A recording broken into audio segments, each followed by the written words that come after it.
Oke, saya kembali prajurit Halilintar.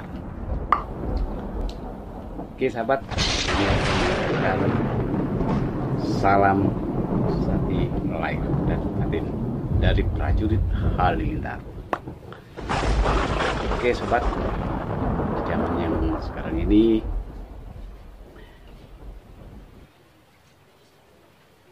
saya akan ngaji bareng bersama panjenengan semua, supaya di zaman sekarang ini bisa mengerti, yaitu di akhir zaman di zaman sekarang ini. Nah, di akhir zaman sekarang ini yaitu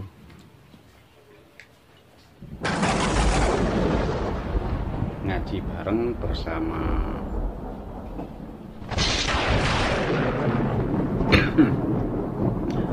Buya Ar-Razi Hasim. Wah, ngaji bareng bersama Buya Ar-Razi Hasim, yaitu dengan kedatangannya Al-Mahdi sobat. Yuk kita ngaji bareng di zaman sekarang ini.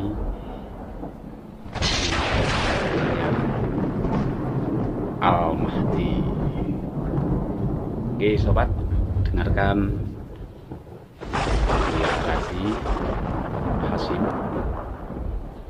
Kita ngaji bareng ceramahnya dia. Oke sobat ya.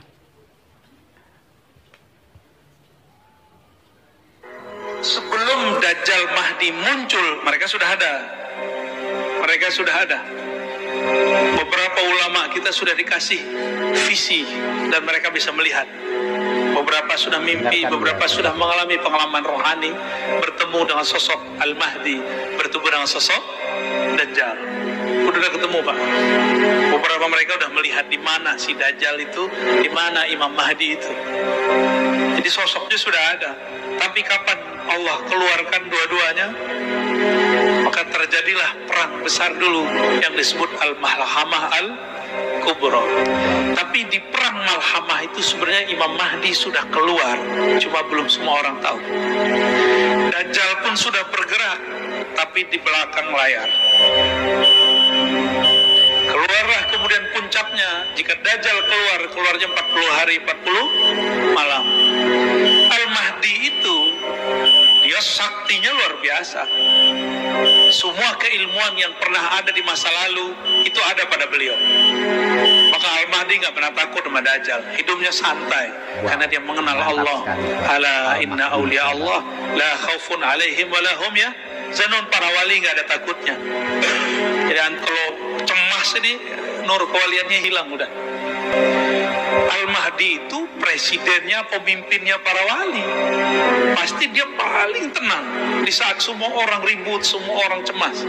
Kita baru dapat isu Dukhon 15 Ramadan tahun lalu, cemas nggak? Ya Al-Mahdi santai aja pasti. Ya apalagi pengikut dia, santuinya bukan main. Dan gak mungkin Al-Mahdi itu sekarang nonjol-nonjolin dirinya, apalagi nongol-nongol di YouTube ngaku-ngaku udah ketemu Tuhan. Gak mungkin ya. Dan kurang canggih Al-Mahdi kalau mimpi ketemu Tuhan, ketemu Allah, ketemu Nabi. Al-Mahdi dapat akses yang lebih mulia dari itu. Maka jangan percaya dengan Mahdi palsu. Semua di prank itu ya. Jadi ada Mahdi di prank Mahdi palsu. Nah itu muncul di akhir-akhir hari ke-40, udah hari ke-30-an, itu Allah turunkanlah Sayyidina Isa di Menara Putih. Di mana Menara Putih? Di timurnya Damaskus. Maka nanti bergerak dari Khorasan timur. Kita ini bagian dari timur, cuma bukan Khorasan. Nanti bergerak. Di saat itu coba antum perhatikan hadis ini. La taqumu as-sa'ah hatta yaghzuha 70,000 min Bani Ishaq. Tidaklah terjadi kiamat sehingga berperang padanya 70.000 keturunan Ishaq. 70.000 keturunan Ishaq berarti Israel bukan? Tuh, aneh sudah sebut tadi Taliban itu keturunan Fustun, salah satu keturunan Bani Ishaq. Ini nubuat Nabi nih. Maka jangan mau dia bawa bendera la ilaha illallah, mau dia bawa bendera apa, yang penting dia keturunan Bani Ishaq. Mereka nggak nolak kok Pak. Mereka nggak nolak kalau mereka keturunan Ishaq. Fa idza ja'uha nazalu, jika mereka datang, nazalu, mereka menempati atau turun, falam yuqatilu bisilah, mereka tidak berperang dengan alat-alat senjata. Walam yarmu bisahmin, di saat itu mereka tidak berperang menggunakan panah. Berarti olahraga akhir zaman apa dong? Tidak berperang dengan panah. Walam yarmu bisahmin, saya suka panahan walaupun susah kena aja. Ini Fajar nih menyaksikan kalau saya main panahan. Dari 10 yang kena atau doang. Pas baca hadis ini, alhamdulillah. Kenapa? Lam yarmu bisahmin, mereka tidak perang dengan melempar busur panah. Tapi yang mereka katakan apa? Qalu la ilaha illallah wallahu akbar. Senjata mereka zikrullah, la ilaha illallah wallahu akbar. Fayaskut ahadu janibaih, lalu salah satu dari masing-masingnya jatuh, ya. Illa an qala alladhi fil bahri thumma yaqulu thani la ilaha illallah akbar. Jadi ini perperangannya nanti betul-betul manual. Perperangannya betul-betul manual. Ketika turun Nabi Isa, manual. Ternyata Dajjal ini sudah tahu nasib dia nanti. Yang akan menebas lehernya itu Nabi Isa. Makanya Nabi Isa di waktu beliau masih hidup di zaman Bani Israel, umur 33 tahun lebih beberapa bulan, beliau kemudian dikhianati oleh salah satu muridnya sendiri yang nyamar jadi pengikutnya, namanya Yudas Iskariot. Ternyata Yudas Iskariot itu adalah samaran dari Samiri. Samiri ini nggak tahu kemana hilang. Mungkin dia mengira Nabi Isa sudah mati.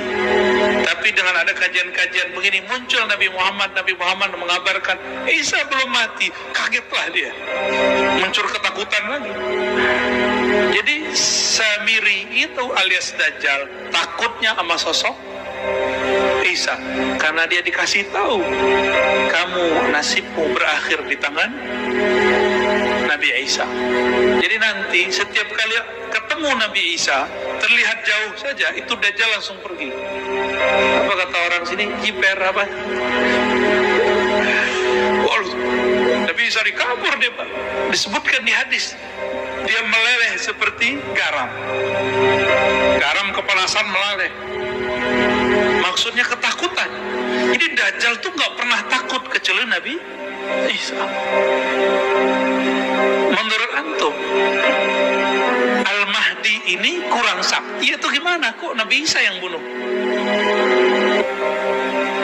Ketika Nabi Isa turun, Nabi Isa masuk ke satu masjid di salah satu wilayah di Syam.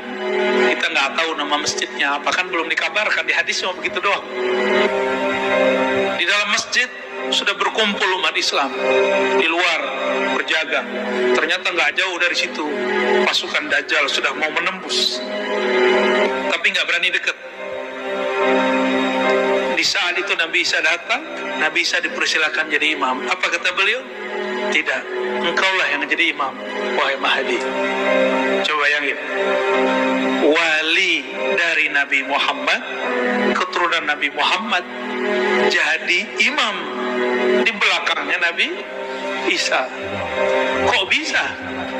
Nabi Isa nanti statusnya bukan sebagai nabi, statusnya sebagai wali. Karena Nabi bersabda, la nabiyya ba'di, tidak ada lagi nabi setelahku. Jika ada nabi turun setelahku, pangkatnya bukan sebagai nabi, pangkatnya sebagai wali.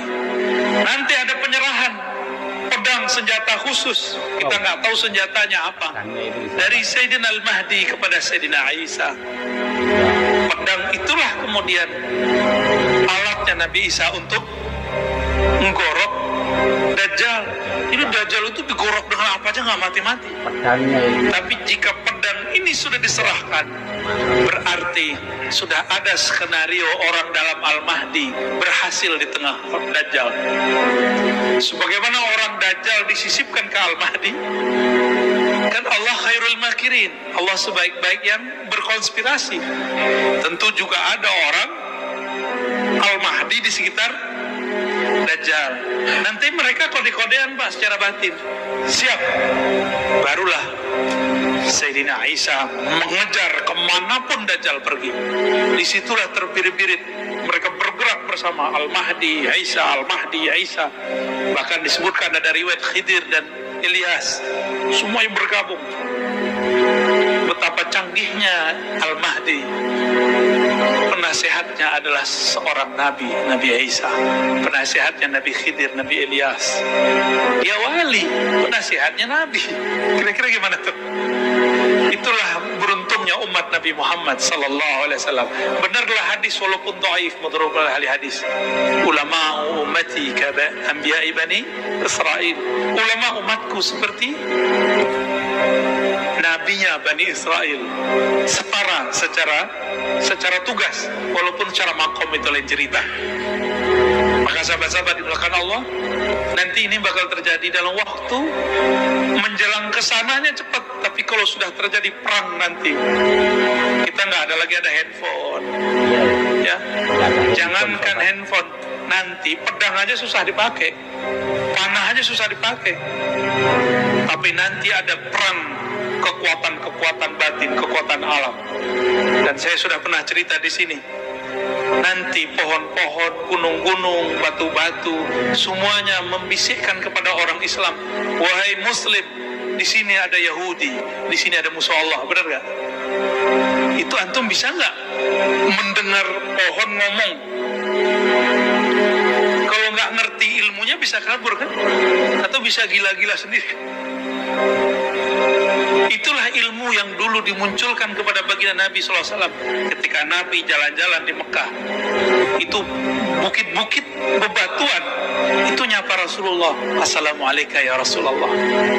Nabi masuk ke Madinah, banyak pohon, itu pohon-pohon patuh sama Nabi. Itu ngomong pakai bahasa lisan atau pakai bahasa rohani? Rohani Pak. Kalau Bapak coba pakai bahasa lisan, coba aja pohon tuh ngomong, ya, saya jamin gagal. Tapi Allah mengatakan, dengan apa kita berdialog dengan alam? Nah, ini kata kunci. Tidaklah ada sesuatu, wa in min syai', tidaklah ada sesuatu kecuali yusabbih, bertasbih. Sabbaha lillahi ma fis samawati wal ard, bertasbih apa yang di langit dan apa yang di bumi. Maka belajarlah mentasbihkan badan kita, mentasbihkan batin kita. Maka nanti kita akan bisa berdialog dengan bahasa-bahasa tasbih alam semesta. Baru bisa ngerti Pak nanti mereka ngomong apa. Maka nanti walaupun kelompok Al-Mahdi ini sedikit, tapi tentaranya itu alam. Air berbicara, pohon berbicara, batu berbicara, kecuali ada satu pohon namanya Al-Gharqad yang sekarang sudah ditubuhin mereka, ya.